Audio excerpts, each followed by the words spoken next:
আসসালামু আলাইকুম বন্ধুরা, কেমন আছেন? এনাম, আশা করি সবাই ভালো আছেন আর কি।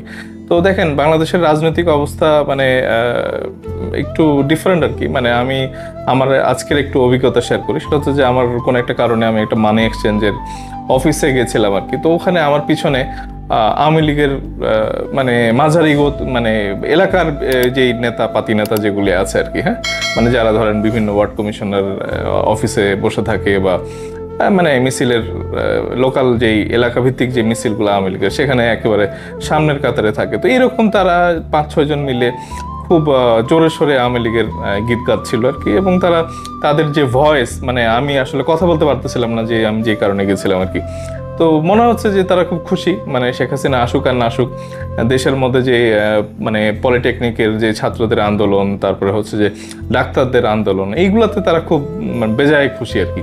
এবং সাকিব আল হাসান তারা উনি কি বললেন আর কি, এবং এটা কতটা গণতান্ত্রিক ওয়েতে বললেন, তো এইগুলা দেখে আসলে আমার কাছে একটু মানে আফসোস হয়েছে আর কি। মানে আমার আবু সাইদের কথা মনে হচ্ছিল, আবার কি বলে ওয়াসিমের কথা মনে হচ্ছিল, তারপরে হচ্ছে যে পানি লাগবে পানি, আমাদের মুগ্ধের কথা মনে হচ্ছিল আর কি। তো মানুষ 9 মাসে কেমনে ভুলে যায় আর কি। হ্যাঁ, এখানে ছাত্র সমন্বয়করা যারা ছিলেন আর কি, এখন তারা এনসিপি করেন। তো তারা তাদের বিরুদ্ধে একেবারে ব্যাপক অভিযোগ হচ্ছে যে তারা আওয়ামী লীগকে পুনর্বাসন করতেছে আর কি। তো এইভাবে কি আসলে একটা রাজনৈতিক দল মানে সফল হতে পারে? মানে আমরা জানি যে এখন বাংলাদেশ, আমি মানে বারবার আমার ভিডিওতে বলেছি যে লাস্ট 16 বছরে আমরা ভোট দিতে পারিনি, মানে আমি দিতে পারিনি। তার আগে ফখরুদ্দিন মঈনুদ্দিনের 2 বছর, মানে 16-18, এবং তার আগের লাস্ট যে নির্বাচন মানে 5 বছর যদি আমরা ধরি, তাহলে কত, 18 আর 5-এ 23 বছর। তো 23 বছর আসলে মানুষ ভোট দেওয়ার, আসলে ইয়াং জেনারেশন যারা জেনজি, যারা নাকি ছাত্র জনতার গণ অভ্যুত্থানে অংশ নিয়েছিল আর কি, তারা তো আসলে ভোট কি জিনিস সেটাই জানে না। এখন আপনারা এই ভোট দিবেন না, সংস্কার নিয়ে আসছেন আর কি। এখন মানে উন্নয়ন আগে, শেখ হাসিনা বলতো যে উন্নয়ন আগে দরকার, ভোট পরে। এখন নতুন যারা কি বলে সোশ্যাল মিডিয়া দখল করে আছে, বা মানে আমাদের যেই মিডিয়া জগৎ, যারা টেলিভিশন, তারপর প্রত্যেকটা জায়গাতেই এই ছাত্রদেরকে বারবার সকালে কি করলো, দুপুরে কি করলো, রাতে ঘুমানোর আগে কি বললো, গভীর রাতে কি বললো, 24 ঘন্টা তাদের ফেসবুক পোস্টের প্রত্যেক দাড়ি কমা এখন এই কি বলে বাংলাদেশের টেলিভিশনগুলা দেখাইতে থাকে আর কি। তো এইগুলো আসলে আমি মনে করি যে সচেতন নাগরিক হিসাবে এগুলোর আসলে প্রতিবাদও হওয়া উচিত আর কি। আমরা শুধু সংস্কারকে যদি আমরা গণতান্ত্রিক একটা প্রক্রিয়া বলি, আমি জানি যে গত মানে তত্ত্বাবধায়ক সরকারের যে সময়গুলো আমরা দেখেছি আর কি, মানে 3 মাসের মধ্যে তারা আসতো এবং নির্বাচন, এক একটা সুন্দর সুন্দর নির্বাচন আমাদেরকে, এই জাতিকে উপহার দিয়ে চলে গেছে। তো এখন স্বৈরাচার তো আসলে ওই সংস্কারের মধ্যে দিয়ে তো আপনি ঠেকাইতে পারবেন না। স্বৈরাচার হচ্ছে একটা মানে ব্যক্তি, একটা মানুষ। তো সেই মানুষকে প্রতিবাদ করতে হবে, প্রতিরোধ করতে হবে, এটা সংসদের ভিতরে হইতে হবে, এবং সেখানে না হলে রাস্তাতে আসতে হবে। জোর করে তো চাপিয়ে দেওয়ার কিছু না। আজকে আমি দেখতেছিলাম যে ওই যে প্রেস সচিবের আজাদ সাহেব যিনি আছেন আর কি, উনি কথা বলেন।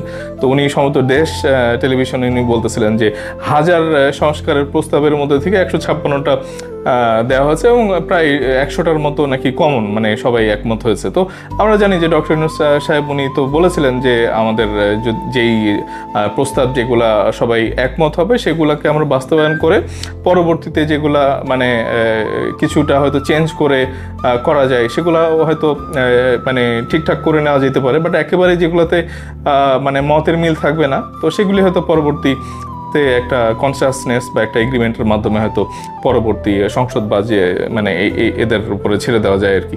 তো এখন এইটাই তো আমরা জানি। এখন আপনারা পরপর 2বার প্রধানমন্ত্রী, এরপরে আর হইতে পারবে না। এখন একটা প্রধানমন্ত্রী তো মানে সুপার ভালো কাজও করে ফেলতে পারে। মানে জাস্ট ডক্টর ইউনূসের কথা আপনারা চিন্তা করেন, উনি মানে অন্তর্বর্তীকালীন সরকার তো পার্মানেন্ট না। এখন উনি ওই ভারত বিরোধী কিছু কথাবার্তা বলেছেন, এখন আপনারা 5 বছর তাকে রাখতে চাচ্ছেন। এখন ওই কোন একটা টার্মের যদি মানে প্রধানমন্ত্রী, সে দেখা গেল যে 2টা টার্মের প্রধানমন্ত্রী একই, এবং উনি মানে এক্সট্রাঅর্ডিনারি ভালো করেছেন। বাংলাদেশ সিঙ্গাপুর হয়ে গেছে, তারপর ভারতকে টুকরা টুকরা করে দিয়েছেন আপনাদের যেই চাহিদা আর কি। তো আমরা যদি দেখি যে 3rd টার্মে আপনার সেই প্রধানমন্ত্রী আর সংসদে দাঁড়াতেই পারলো না, তো এটা তো না, এটা তো হবে না। হ্যাঁ, আপনারা হয়তো ওই সময় আবারও আন্দোলন করবেন যে না, এই প্রধানমন্ত্রীকে আরো 2 টার্ম আমরা দেখতে চাই। তো এটা কি ধরনের ফাইজলামি? হ্যাঁ, এইটা আমরা দেখতে চাই না। আমরা ডিসেম্বরে খুব দ্রুত একটা নির্বাচন চাই, এবং আপনারা কে কিভাবে এই জিনিসটা দেখতেছেন আপনারা একটু কমেন্ট বক্সে জানান। আমার দাবি হচ্ছে যে ডিসেম্বরের আগে, মানে এই দ্রুত, যত দ্রুত আমরা একটা গণতান্ত্রিক পরিবেশের মধ্যে দিয়ে যাব, মানে ফাঁসি দিতে হবে সবাইকে ধরে ধরে, নট নেসেসারিলি। আগামী আপনারা একটা এগ্রিমেন্ট করেন যে যেই সরকারই আসুক না কেন, শেখ হাসিনার একদম লাস্ট যে সন্ত্রাসীটা যে নাকি চুরি করেছে, ডাকাতি করেছে, খুন করেছে, গুম করেছে, এগুলো সমস্ত বিচার প্রক্রিয়াটা সবাই মিলে এটা আপনারা সম্পন্ন করবেন। বাস আপনারা সবাই এক কাতারে এসে একটা টেলিভিশনে ডক্টর ইউনূসের সামনে হাত ধরে শপথ করেন যে না, এটা আপনারা বিচার কাজ করবেন আর কি।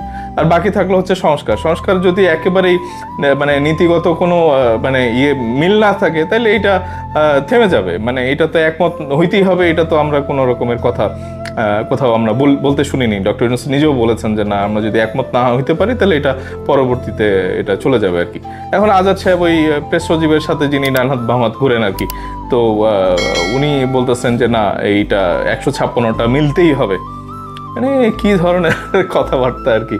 তো আমাদের আপনারা একটু জানান আপনাদের মতামত আর কি। তো আমার মনে হয় যে এগুলো খুব বাড়াবাড়ি হচ্ছে আর কি। হ্যাঁ, আমরা ডিসেম্বরের আগেই নির্বাচন চাই।